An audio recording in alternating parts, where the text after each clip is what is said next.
Fala galerinha, tudo massa? Neste vídeo vamos fazer um resumo, um mapa mental sobre eletrodinâmica, um dos assuntos mais importantes quando se fala de vestibular, sobretudo Enem. Então não perde esse vídeo que é muito importante para vocês, tá bom?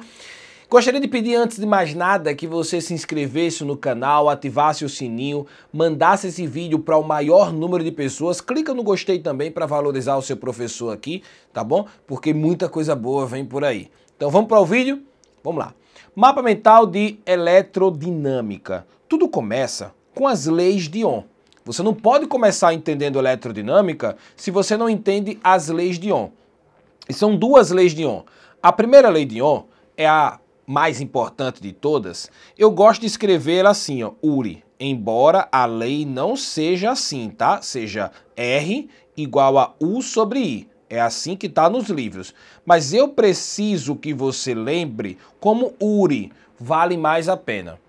Tá bom? Já a segunda lei, a resistência é igual a Rho L sobre A. Que coisa feia, professor. Rho LA, meu filho, é assim que tá. Rho de resistividade, L de comprimento do fio, área de área de secção transversal do fio. Então imagina aqui um fio. L é o comprimento dele, é o tamanho do fio, é esse L aqui, ó. Área seria esta areazinha aqui do fio, ó. Essa areazinha aqui do fio. Então, L, área, e o que é o Rho, professor? É o material do fio quem determina. Cada material tem esse Rho. Esse Rho é a resistividade do material. Cada material tem uma resistividade diferente. Tá bom? Beleza. Então, essas são as leis de Ohm. Primeira lei de Ohm, R igual a U sobre I. R igual a U sobre I. E a segunda... Eita, ficou estranho, né? R igual a U sobre I. E a segunda lei, R igual a Rho LA. Posso soletrar, não. Agora vamos continuar falando sobre corrente elétrica. Já que eu falei de corrente elétrica aqui, como é que calcula a corrente elétrica? A fórmula de corrente elétrica, minha gente, é a razão da carga sobre o tempo. Isso se você tiver uma parada constante, porque é provável que você tenha questões que mostre gráfico de corrente em função do tempo, e se você calcula a área desse gráfico, vai dar numericamente igual a carga, tá bom? Então, se eu tiver um gráfico de corrente em função do tempo, a área do gráfico vai ser numericamente igual à carga que percorre o condutor. E por que eu falar em carga, essa carga Q igual a N vezes E. Quem é o N, quem é o E? N é o número de elétrons que está passando, E é a carga elementar, que sempre vale um valor constante, que é 1,6 vezes 10 elevado a menos 19 coulombs. Existem dois tipos de correntes elétricas, a corrente elétrica contínua e a corrente elétrica alternada. A corrente elétrica contínua alternada, deixa eu só escrever aqui. A corrente elétrica contínua é aquela que tem nas pilhas. Foram as primeiras correntes elétricas que a gente trabalhou enquanto humanidade. Então ela é constante assim, ela é contínua, tá bom? Agora, quando você pensa em corrente alternada, é a corrente que tem inclusive nas nossas residências, ela funciona desse jeitinho assim, ó. Tá bom? Essa é a corrente alternada. Vale salientar que, por convenção, a gente diz que se você tem uma pilha, a corrente elétrica vai sair do polo positivo para o polo negativo da pilha. Então, suponha que eu estou acendendo uma lâmpada com essa pilha aqui, ó. Então, qual é o sentido da corrente elétrica? Você vai adotar o sentido convencional. E qual o sentido convencional que vai fazer essa lâmpada acender? A corrente elétrica vai sair do polo positivo, acender uma lâmpada e voltar para o polo negativo. Tá bom? É assim que funciona os tipos e o sentido da corrente elétrica. Então você já sabe as leis de Ohm, já sabe corrente elétrica, agora está na hora de aprender sobre resistores. Resistores tem várias fórmulas que você precisa dominar. Eu sugiro até que você lembre daquela musiquinha, que é assim, ó. A potência é o trabalho sobre tempo. A potência é o quadrado sobre R. Com o a gente ri. Com o P ao quadrado. A potência é um cara engraçado. Piu! Pronto. Então aqui você já sabe as potências dos resistores, ó. Dá no mesmo, tá, minha gente? Essa potência é igual a essa potência, que é igual a essa potência. Essa é a primeira lei de Ohm e a fórmula geral de potência, que é trabalho sobre tempo. Então, quando você pensa em potência, você vai pensar em três fórmulas que querem dizer a mesma coisa. Não há diferença aqui entre potência útil, potência total ou potência dissipada. Todas significam a mesma coisa, dissipada, porque o resistor só dissipa. Afinal de contas, o que é o resistor? É o elemento que transforma toda a energia elétrica em calor, tá bom?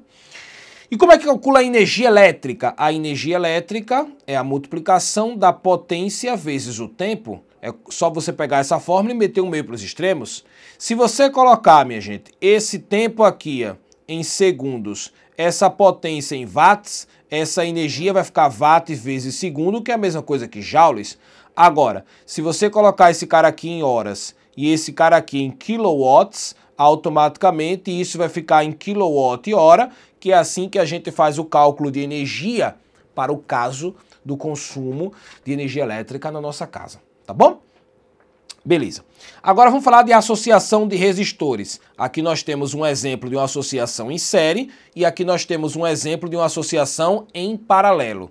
Na associação em série, galera, que é essa, você tem que saber que todo mundo tem a mesma corrente elétrica. A corrente elétrica do 1 é igual à corrente elétrica do 2, que é igual à corrente elétrica do 3. Você tem que saber, galera, que a DDP total entre os terminais A e B é a soma DDP1 mais a DDP2 mais a DDP3. E você tem que saber que a resistência equivalente na associação em série também vai ser a soma. Então, essas são as características da associação em série. A corrente é igual, a DDP é a soma e a resistência equivalente também é a soma. E os elementos aqui, galera, são todos dependentes. Se você tirar uma lâmpada, as outras vão parar de funcionar, tá? Os elementos são todos dependentes. Na associação em paralelo, a corrente elétrica que vem por aqui, ela não é igual para todo mundo. Porque eu vou ter que dividir em partes, ó. Uma vem para cá, outra vem para cá, outra vem para cá. Então a corrente elétrica total é a soma das partes. É a soma da corrente I1 mais a corrente I2 mais a corrente I3. É assim que calcula a corrente elétrica. Já a DDP, minha gente, a DDP entre os pontos A e B é igual para todo mundo tem a mesma DDP. DDP1, que é igual a DDP2, que é igual a DDP3, tá bom? E a resistência equivalente, professor? Aí você pode fazer a soma dos inversos, que é aquela fórmula geral, né? 1 sobre REC é igual a 1 sobre R1, mais 1 sobre R2, mais 1 sobre R3, e quantos você tiver. Essa é a fórmula geral, que serve para todos os casos. Ou você pode fazer a resistência equivalente como produto pela soma, R1 vezes R2 sobre R1 mais R2. Ou se forem iguais, a resistência equivalente é você dividir pela quantidade, ó. R sobre N. E quem é o N, professor? N é o número de resistores iguais. Então essa fórmula que eu acabei de escrever só serve em caso das resistências serem iguais. Bom, se a lâmpada tiver acesa, é porque a chave está fechada. Se a lâmpada está apagada, é porque a chave está aberta, tá bom? Isso é muito importante você olhar nas questões, porque ele sempre fala isso. E como é que calcula a lei de Ohm-Pouillet? Ela parece complexa, mas é bem importante. O I é igual ao somatório das forças eletromotrizes menos o somatório das forças contra-eletromotrizes dividido pelo REC mais o R mais o R'. Vala, professor, que negócio é esse? Vamos pegar um exemplo. Vou criar um exemplo aqui. Ó. Imagine que eu tenho esse gerador com o seu respectivo resistor. Esse carinha aqui, ó, com o seu respectivo resistor. Aí nós temos agora esse carinha aqui, ó, com seu respectivo resistor e uma resistência externa aqui que eu vou colocar os valores agora. Supondo que aqui vale 7, que aqui vale 1, que aqui vale 1, que aqui vale 1. Aí eu vou colocar que aqui vale, por exemplo, 20 volts, que aqui vale 10 volts e aqui vale 5 volts. Qual a corrente elétrica que percorre o circuito? A questão vai pedir pra gente. Usando a lei de Ohm-Pouillet, você primeiro precisa saber quem é gerador aqui nessa situação. Eu sugiro você considerar que o maior é gerador. Se o maior é gerador, partindo do pressuposto que o maior é gerador, a corrente elétrica sai pelo polo positivo. Então ela vai sair por aqui, ó, pelo polo positivo. Aí agora você percebe que nesse rapazinho aqui, ó, a corrente elétrica está saindo por que polo? Positivo também, então ele também é gerador. Então agora nós temos dois geradores. A corrente elétrica continuando o seu caminho, ao passar por aqui, está passando pelo polo negativo.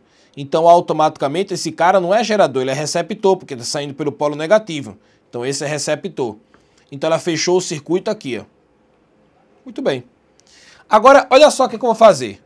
Para calcular a corrente elétrica vai ficar, quem é gerador aí? O gerador é o 20 e o 10. Então vai ficar positivo aqui, ó. 20 mais 10.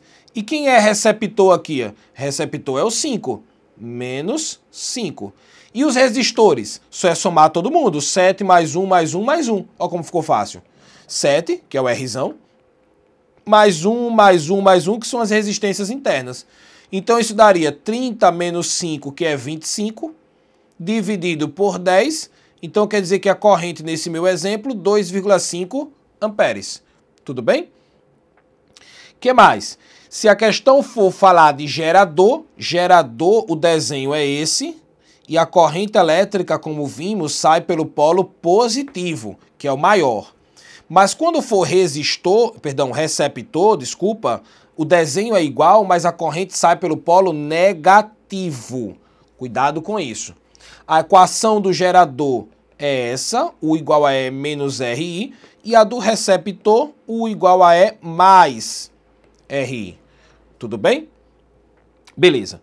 Amperímetro. Amperímetro é esse cara, ele serve para medir corrente elétrica, ele deve ser ligado em série, ele deve ser ligado em série, senão vai dar errado, vai dar curto-circuito, e o ideal é aquele que tem resistência interna nula. Já o voltímetro deve ser ligado em paralelo, certo? Ele deve medir DDP, ele serve para medir DDP, e o ideal, o voltímetro ideal, é aquele que a resistência interna é infinita. Tudo bem?